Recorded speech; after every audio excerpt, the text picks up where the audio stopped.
Here's Lumino, and Lumino is having his third ride since coming back into work after many years post-track of being a breeding stallion and then sort of hanging out for a while, finally getting gelded, and then coming to me. So here he is. So this is his third ride since he's been here. And I have to say, I really underestimated this horse. When he came, he was in the middle of an abscess. So he arrived super lame because he hadn't popped the abscess yet. And then finally it popped out his right heel. And he was just generally footsore from the abscess, from the ice, from this, that, and the other thing. And so finally I'm seeing him as a horse who's feeling good on his feet, and he is actually quite fancy when you find the go button, which we finally found today. And he's a absolutely lovely moving horse. Obviously, he's just has this incredible presence about him, and he's gorgeous.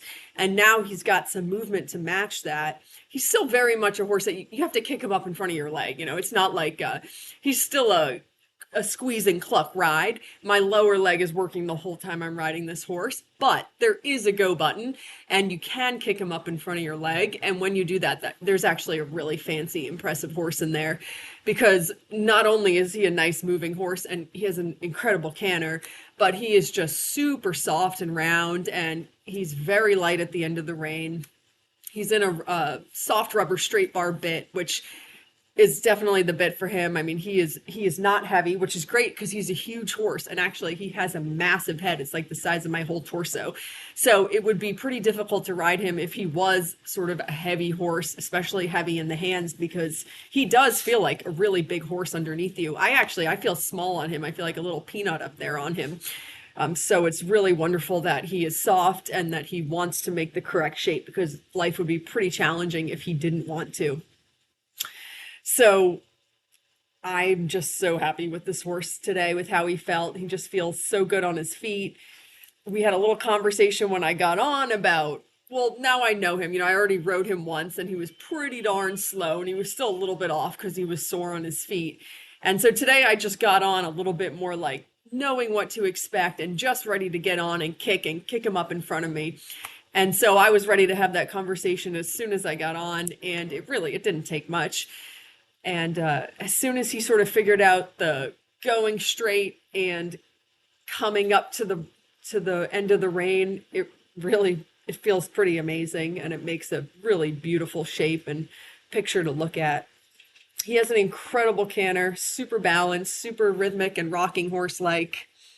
He really does some nice canter transitions actually. You know, he doesn't always, well, as you would expect, he hasn't been ridden in 5 years. He's not perfect about picking up his leads, but he's actually pretty even left to right. And when you get him sort of straight and bending the way you want, he actually really does a lovely canter transition. I will say, I think he is slightly more comfortable to the right, which is actually sort of goes against the grain. But again, he's 5 years removed from racing. So he sort of has had just so much time to let his body reset that his true natural, a better direction has come out. And so he's a little bit stronger to the right. He just finds that bend a little bit easier. And to the left, he just wants to lean in on this left shoulder a little bit. And so when I first got on him, I spent some time at the walk and like at a really slow sort of sitting trot, just trying to get him to understand this idea of moving off of my leg pressure, trying to get him to yield off of the inside leg and find a little bit more flexion to the left, which he certainly did. He picked that up really quickly. And then once he had it, you don't have to keep going back to it. You know, once he has it, that's it. He's got it. You don't have to continue pestering him for it. And I thought he did a lovely job.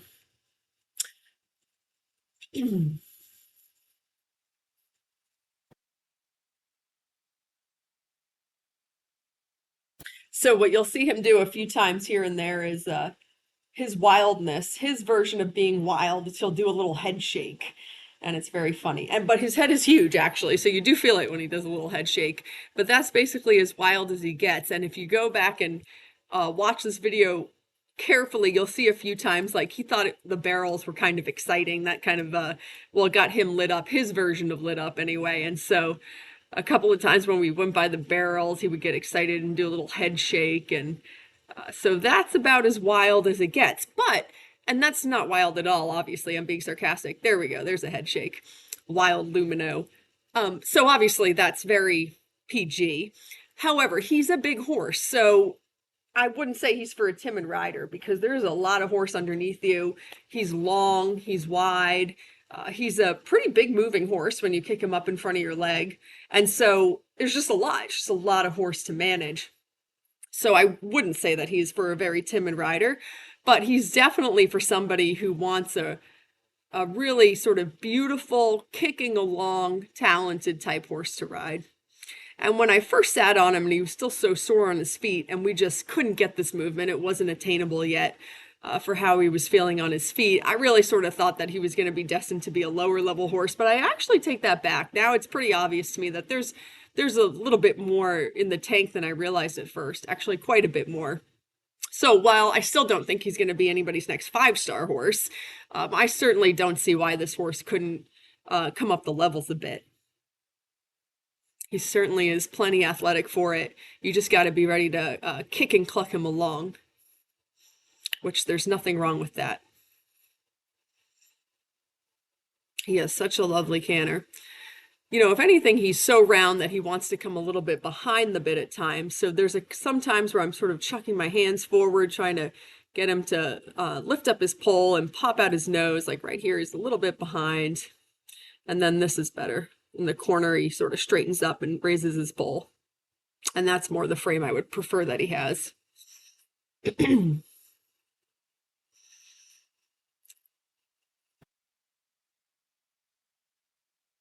That's pretty good there.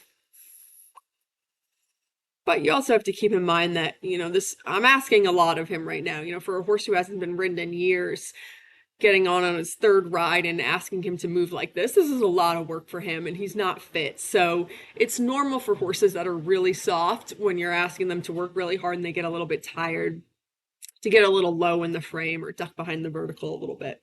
So of course that's not what I'm going for, excuse me, but it's sort of unavoidable. It's just part of the process.